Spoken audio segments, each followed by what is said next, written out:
Hi, I'm Ash. I'm a social scientist and I make videos about sociological topics and things I find interesting on the internet. Occasionally I make vlogs, but we seem to be going in the direction of the scary stuff online at the moment, so let's just go with that. In today's video, we're going to be talking about some signs that your house might be haunted. It's a bit of a fun one, so let's get into the video.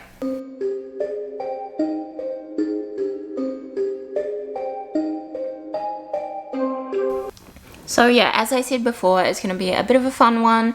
I do have a blog post on this topic that I'll link down below in the description for you over on Ashy Cakes. It would be awesome if you check that out if you wanted to read along with me.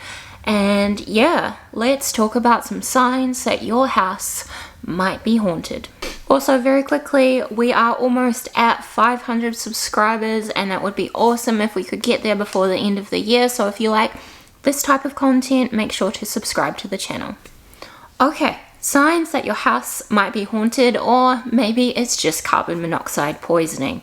So yes, it would probably be irresponsible of me to not talk about carbon monoxide poisoning. So I'm sure you're all familiar with that CO or like gas poisoning, things like that.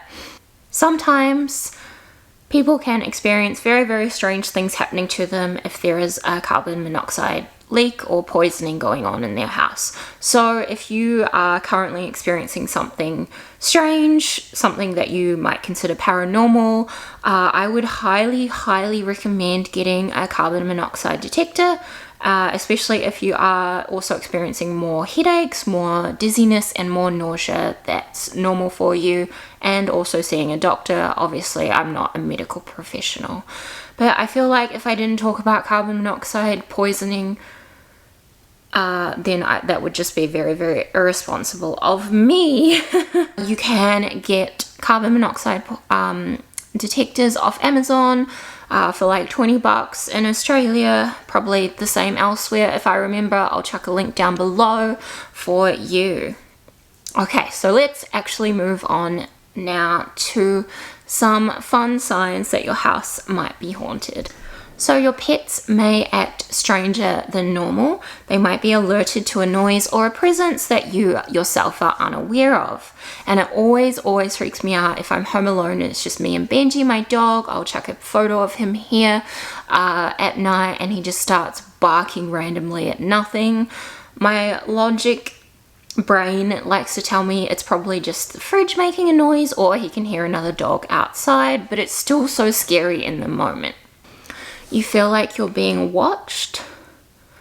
You may hear strange noises such as random knocks, footsteps, or floorboards creaking, or maybe you just live in an old house. You have an overwhelming fear of dread or anxiety, or maybe just an undiagnosed anxiety disorder.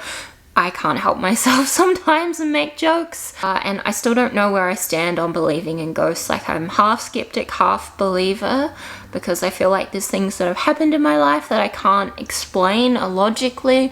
But then also I'm like, is this really real? Like, this just feels pseudoscience. But that doesn't stop me from watching like ghost hunting videos, you know? There are electrical glitches like lights flickering, computers freezing, TVs turning themselves off and on randomly, or batteries draining super fast. You start to smell odd smells here and there, smells specifically like cigars or perfume. You find random coins around the house, and some paranormal experts believe that if you find coins randomly, then one of your ancestors may be trying to get in contact with you. You wake up at witching hour, so I think that's between 3 a.m. and 5 a.m., but I always thought it was just 3 a.m. Your house has more cold spots or areas where the temperature changes drastically, usually like freezing spots. Items in your house are being moved around, or they disappear altogether. Or they are literally moving themselves in front of your eyes. Or maybe you just live with someone who likes to prank you. You have really weird dreams all the time, like super weird fever sort of dreams without having a fever. And you see things from the corner of your eye, maybe a shadow person lurking in the dark. And if you do have children, they may have imaginary friends who could be concerning. However, I think it's very important to note here that kids having imaginary friends is part of their normal development. So I want to stress again that any of this is happening, make sure to get a CO detector or even a gas leak detector as the first point of call. And if you're still having issues and think your house is haunted, maybe call an expert. And if all else fails, you can follow Teen Vogue's 7 steps on how to get rid of a ghost. So let's explore these. Number 1, ghost the ghosts. Tell them to leave and that they're not welcome in your home.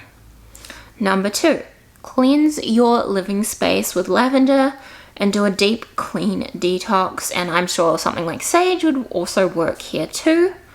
Number 3, protect yourself with a black tourmaline stone, which I've heard can be quite scary, so I don't know if that's good advice. Number 4, use salt, so pour salt along the doorways and a circle outside your home for protection. That would probably draw ants to your house too. Number 5, be positive. Light white candles to help purify the area. Number 6, make your dreams better by circling a finger in the air, I guess, before you go to sleep. And number 7 is get help from a professional.